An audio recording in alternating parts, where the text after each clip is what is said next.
Ito na ako sa Libo. Sa Libi. Oo nga, Libo. Mula sa Bungan hanggang Libo. Walking. Kailangan ng matanda yun. O, diba? Sana nga makatagal pa ako.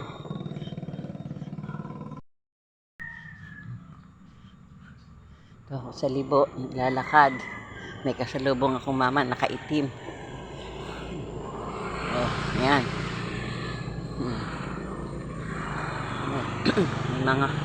May nagdadaang mga motor. Papauwi na ako. Paglabas ko dito, Balubad. Pagdating ko ng Balubad, kakaliwa ako pahulo. Pagdating ng Hulo, diretso Marby.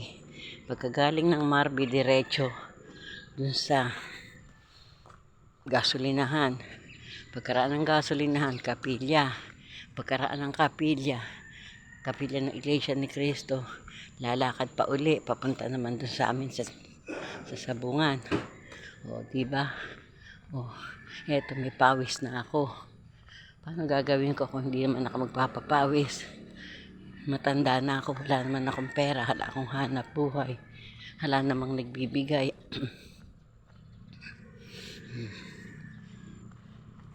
Kailangan maglakad-lakad. Sa umaga naman tanghali, naglalakad ako basta kaya ng katawan. Eto, may pawis na likod ko. Pagdating, bibihis na naman. O, papahinga. Pagkapahinga, magtatanim-tanim ng mga buto-buto, maghahawan-hawan doon sa bakuran para may anihin. O, mamaya na ulit ha. 2 minutes na pala.